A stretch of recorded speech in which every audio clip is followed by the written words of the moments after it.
இன்றைக்கி பூரியும் சிக்கன் கறி குழம்பும் செய்ய போகிறேன். சிக்கன் கறி வந்து 1 கிலோ எடுத்துன்னு வந்திருக்கோம்.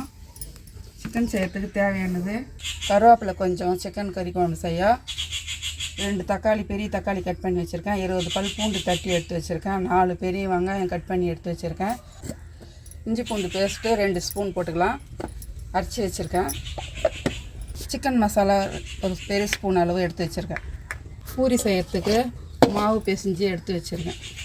பூரியும் சிக்கன் குழம்பும் செஞ்சிடலாம். இப்போ சிக்கன் குழம்பு முதல்ல செஞ்சிடலாம். குழம்பு தாளிக்கிறதுக்கு எண்ணெய் சேர்த்துடலாம்.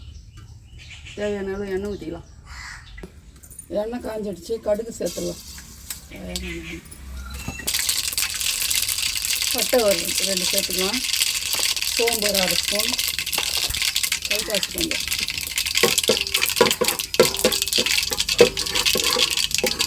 நல்லா கொதிக்கிடுச்சு, வெங்காயம் சேர்த்துக்கலாம்.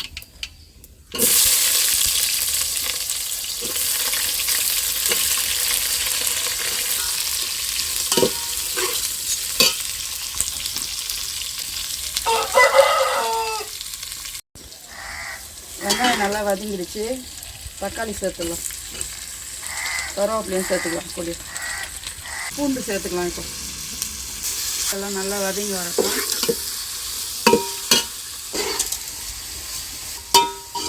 வெங்காயம் தக்காளி எல்லாம் நல்லா வதங்கிடுச்சு. இப்போ இஞ்சி பூண்டு பேஸ்ட் சேர்த்துக்கலாம். ஒரு பெரிய ஸ்பூன் அளவு இஞ்சி பூண்டு பேஸ்ட் சேர்த்துறோம். இஞ்சி பூண்டு பேஸ்ட் சேர்த்து நல்லா வதக்கிடும்.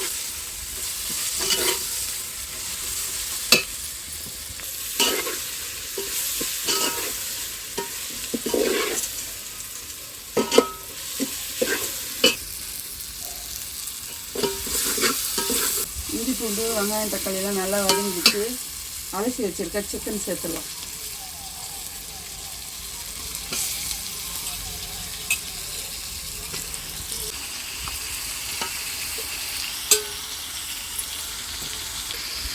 சிக்கன் சேர்த்து நல்லா வதக்கலாம்.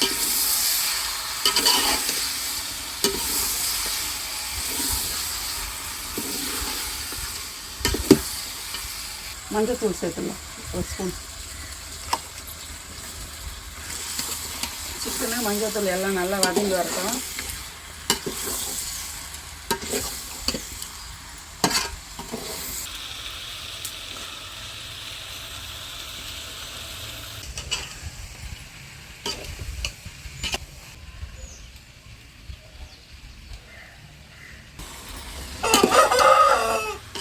சிக்கன் நல்லா வதங்கிடுச்சு. மிளகாத்தூள்லாம் சேர்த்துடலாம். சிக்கன் மசாலா பவுட்ரு சேர்த்துடலாம்.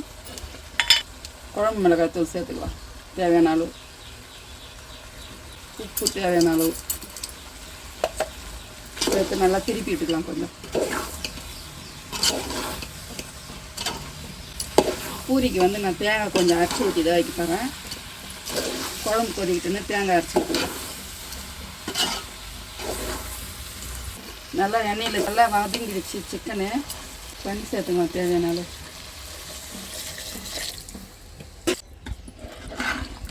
சிக்கன் நல்லா வெந்து வரட்டும். தேங்காய் அரைச்சி ஊற்ற போகிறேன். சிக்கன் நல்லா வெந்து வரட்டும். அதுக்குள்ளே நம்ம தேங்காய் அரைச்சின்னு வந்துடலாம். கோதுமை மாவு பாதி, மைதா மாவு பாதி சேர்த்து கலந்து வச்சுருக்கிறேன். நான் பிசைஞ்சு வச்சுருக்கிறேன் மாவு. அது பிசைஞ்சு ஒரு 1/2 மணி நேரம் ஊற வச்சுட்டோம்னா பூரி வந்து நல்லா கிளம்பு பஃப்னு. பாருங்கள், நல்லா மெத்துன்னு இது போல் இருக்கும், சாஃப்டாக இருக்கும் மாவு. இப்போ வந்து மாவு தேய்ச்சி பூரி போட்டுக்கலாம்.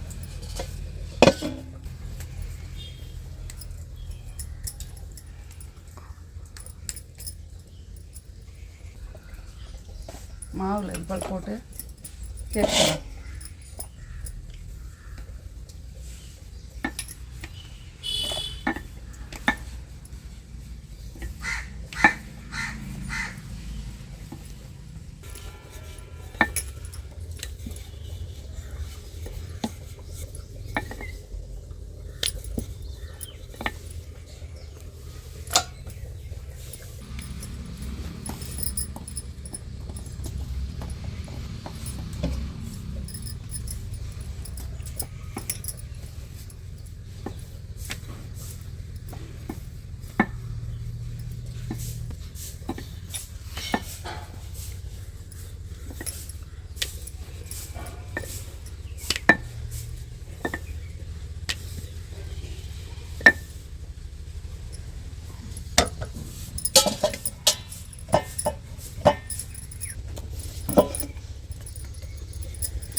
வெந்து வந்துடுச்சு.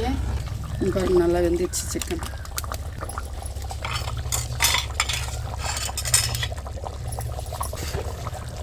சிக்கனுக்கு தேவையான தேங்காய் அரைச்சி எடுத்துன்னு வந்திருக்கேன், அதை சேர்த்துடலாம். இப்போ பாருங்க தேங்காய் ஊற்றிட்டேன் நான். குழம்பு நல்லா திக்காயிடுச்சு. பூரிக்கு இது போல் இருந்தால் தான் நல்லாயிருக்கும். தேங்காய் ஊற்றி ஒரு 10 நிமிஷம் கொதிக்கிட்டோம்.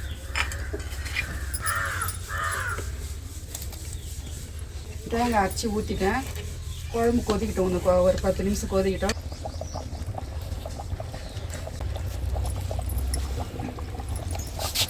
பாருங்கள் தேங்காய் ஊற்றி நல்லா கொதிச்சிடுச்சு குழம்பு. கொத்தமல்லி போட்டு இறக்கலாம். வாசனையாக கமகமன்னு சிக்கன் குழம்பு ரெடி. அடுப்பில் இருந்து இறக்கலாம். இப்போ எண்ணெய் நல்லா காஞ்சிடுச்சு. பூரி போட்டு எடுத்துடலாம். இப்போ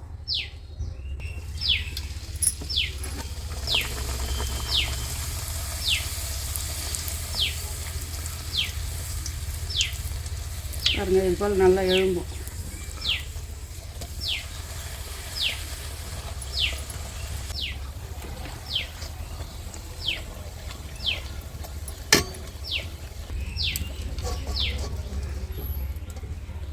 எடுத்து போட்டுக்கலாம். அதே போல் எல்லா பூரியும் போட்டுக்கலாம்.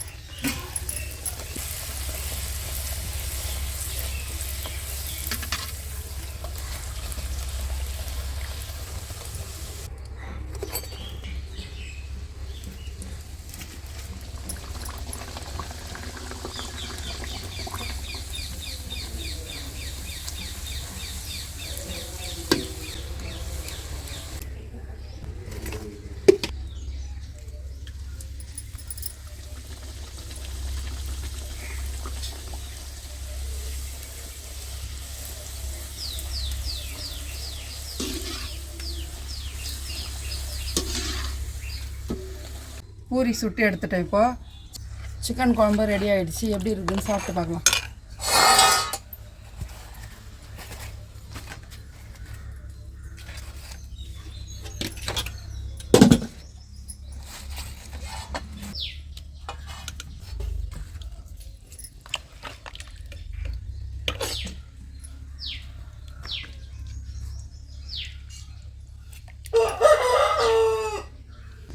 பூரியும் சிக்கன் குழம்பு ரெடி ஆகிடுச்சு.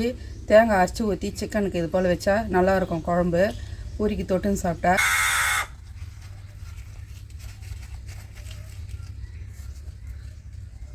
பாருங்கள் சாப்பிட்டா இருக்குது பூரி. இந்தமாதிரி 2 மாவும் கலந்து செய்யும்போது ரொம்ப மெத்து மெத்துன்னு.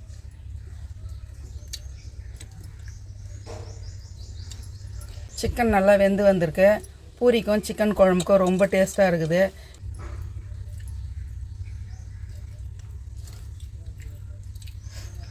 உப்பு காரம் எல்லாமே கரெக்டாக இருக்குது.